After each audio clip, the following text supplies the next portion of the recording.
Abramovich sanctions cannot mean business as usual for Chelsea. Sports Minister Nigel Huddleston maintains sanctions on Chelsea owner Roman Abramovich must mean that it cannot be business as usual at Stamford Bridge.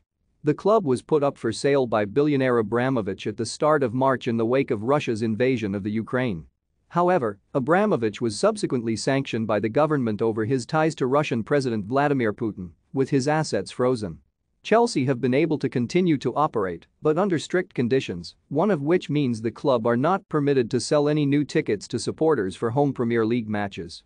While amendments have been made for away fans, cup ties and women's fixtures, provided Chelsea do not receive any revenue, the block on any more tickets sold for home league games remains in place. On Tuesday evening, the Chelsea Supporters Trust, Central Standard Time, called for the government to make further changes so as not to continue to punish fans. Huddleston, though, insists there has to be ramifications for the sanctions to be meaningful. We have had constant dialogue with Chelsea fans because the whole strategy throughout is to be very clear that Roman Abramovich has been sanctioned and that has clearly had implications, Huddleston said.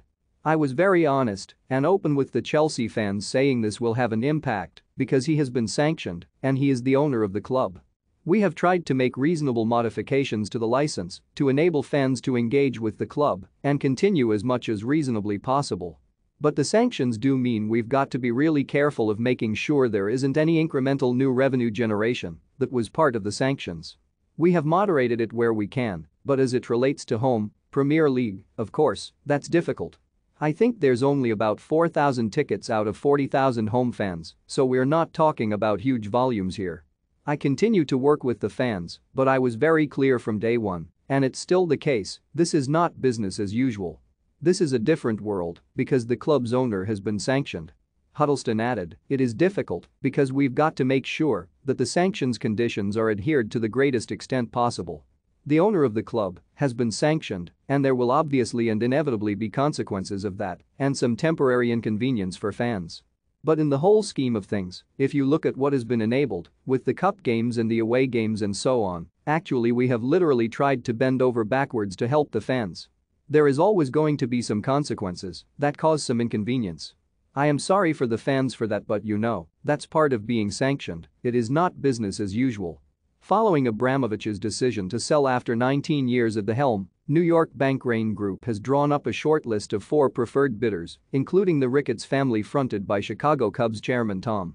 Chelsea are seeking a quick sale, one from which Abramovich must be unable to profit, and the process should be complete by the end of April.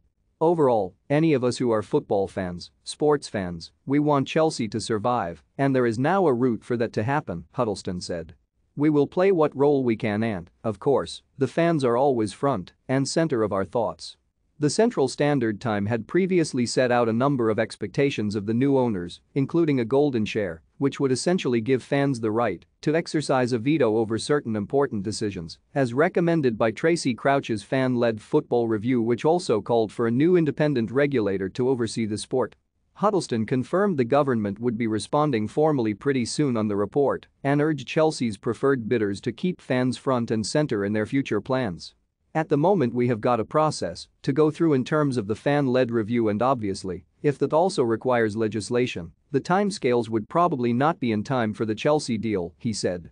But I would encourage any potential future owner of Chelsea to engage with fans and listen to what they have got to say in their recommendations.